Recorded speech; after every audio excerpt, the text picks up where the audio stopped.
Hai guys, welcome back again di Bitcoin Update. Update kali ini saya juga akan memberikan informasi seputar apa yang disampaikan oleh Jerome Powell dan juga presiden daripada European Central Bank atau biasa dikenal dengan Lagarde. Dan menarik sekali karena ternyata pembahasannya itu seputaran digital currency, which is berhubungan dengan cryptocurrency. Jadi untuk starternya kita langsung masuk dari the Fed Chairman Jerome Powell. Oke, jadi Jerome Powell mengatakan di sini bahwa hubungannya ya, ini pembahasan yang disampaikan pada hari ini. Jadi kalau buat teman-teman yang mungkin belum tahu, sebenarnya speak hari ini itu diadakan oleh Bank of France ya. Jadi dari Prancis. Di sini Jerome Powell sama presiden dari European Central Bank itu sebagai host. Jadi kalian bisa lihat di sini mereka ngomong gitu ya di depan kita bilang ya di depan publik lah tuh ya.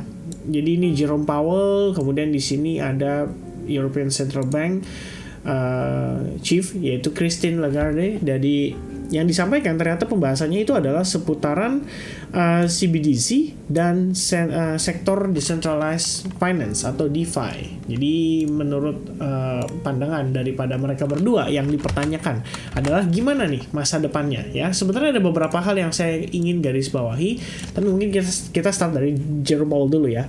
Di sini disampaikan bahwa menurut pandangan Jerome Powell ada problem yang kurang struktural terhadap transparansi kalau kita menggunakan decentralized finance ecosystem. Kemudian dia juga perlu berhati-hati, maksudnya kita juga perlu berhati-hati terhadap bagaimana aktivitas cryptocurrency, terutama apa yang menjadi parameter ya daripada pengukuran untuk regulasinya ya. There's a real need for more appropriate regulation. Jadi butuh regulasi so that as decentralized finance expands atau DeFi mulai berkembang and start to touch more and more retail customers, artinya lebih banyak memberikan dampak ya buat retail customers, dalam artian ya retail kan pasti mulai ikut untuk mempelajari, memahami apa itu sebenarnya DeFi ya kan.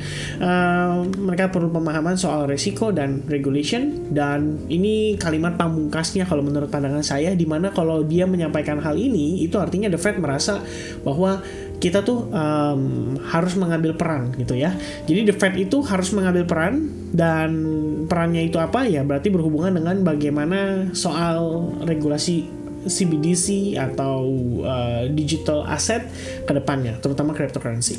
Nah, yang ini itu ada statement dari si Lagarde. Ada beberapa hal yang saya ingin garis bawahi. Jadi berdasarkan apa yang disampaikan oleh Lagarde ya, Central Bank Digital Currency atau CBDC itu diperlukan untuk memaintain ya peran daripada bank sentral. Jadi sebenarnya kalau misalkan dari statement ini aja kita tuh udah tahu mereka tuh merasa terusik dengan yang namanya decentralized finance. Mereka butuh yang namanya central bank itu tetap mengkontrol kondisi perekonomian.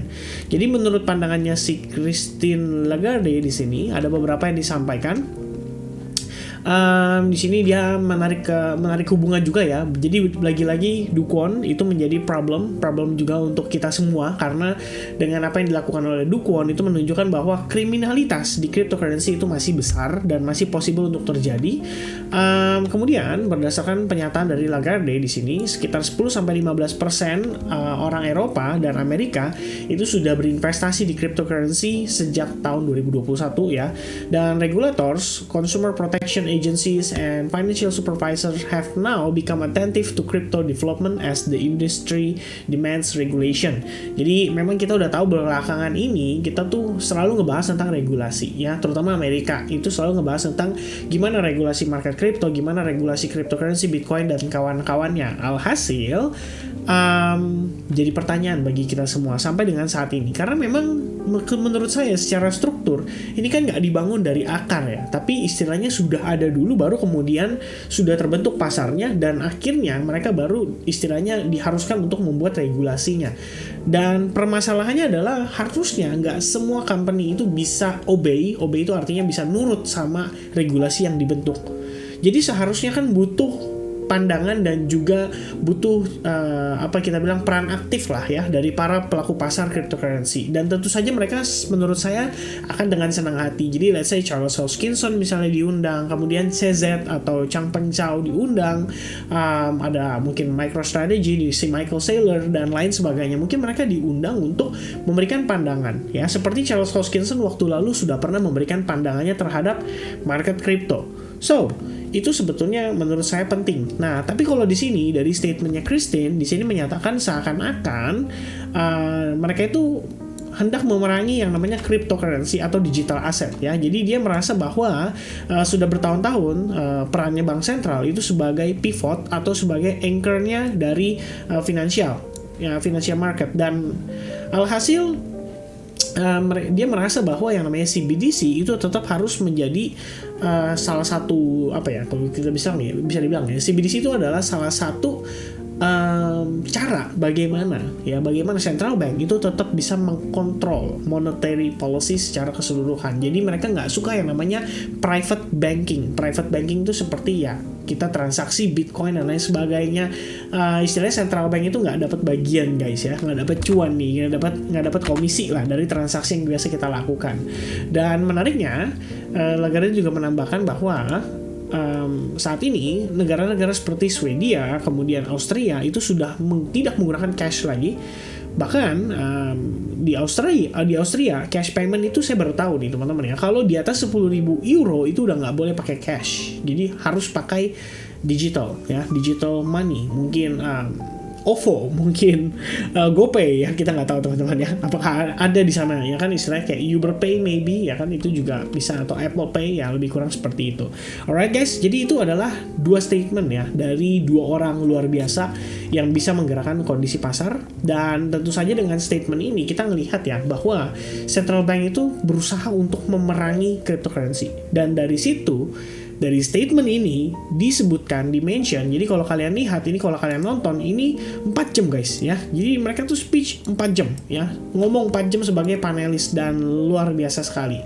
Ya, dengan 4 jam ini menyebabkan market crypto hari ini kembali drop signifikan ya. Jadi kan kita tadi tahu ya, dia mulai speak itu sekitar lebih kurang jam setengah 7 malam ya. Setelah 4 jam mungkin market perlu mencerna dulu. Pada intinya sekitar jam 9 malam market suddenly boom, drop lumayan signifikan. Dan sekarang kalau kita lihat dari posisi Bitcoin seperti apa ya, sebenarnya kalau hari ini closing Bitcoinnya positif banget nih kayak tadi sekitaran $20.000 ya, itu sebenarnya bakal menjadi sebuah indikasi yang bagus. Cuma permasalahannya kembali lagi yang namanya kita di sini bertransaksi di financial market, dan tentu saja akan ada hubungannya dengan makroekonomi fundamental dan bagaimana sudut pandang dari para pelaku pasar. Dan dengan statement yang tadi disampaikan menyebabkan market akhirnya kembali panik, dan mungkin ya panic selling ya, mungkin bagi sebagian orang akan bilang ini seperti bull trap, dan ya I'm quite agree dengan statement tersebut.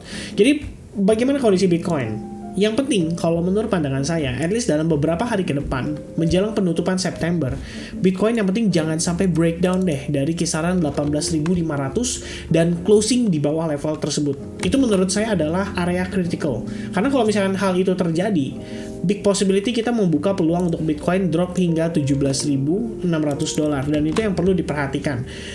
Memang September itu adalah bulannya yang cenderung merah untuk Bitcoin secara historical, but hopefully sampai dengan awal Oktober tekanan selling pressure masih ada terhadap market.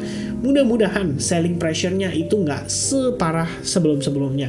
Jadi kalau misalnya memang turun ya mungkin spike, fake out ya, jadi kelihatan kayak buntutnya panjang-panjang ke bawah, itu bakal bagus banget.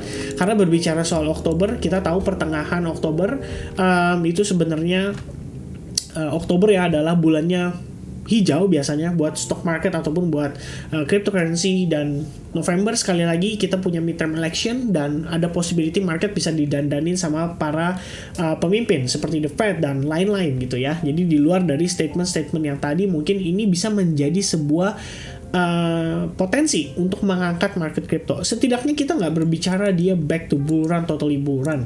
Kita cuma ngarep dia koreksi aja teman-teman ya. Koreksi aja sampai 25.000 lah minimal, supaya dia sideways aja di kisaran range price tersebut. Jadi itu udah bagus banget. ya. Baru kemudian November setelah midterm election mau marketnya dihancurin lagi, diberantakin lagi, itu kembali lagi tergantung dari statementnya para pemimpin-pemimpin ini ya, karena mereka yang punya kuasa dan punya kita bisa bilang yang punya influence paling besar untuk para pelaku pasar. Kalau saya ngomong kayak gini, yang nonton cuma teman-teman dari Indonesia, ya yang di luar juga nggak akan terinfluence, which is kalau kita bilang kita beli, kita ajak buat beli, iya mereka juga nggak akan beli dan market nggak akan ngepump dengan signifikan.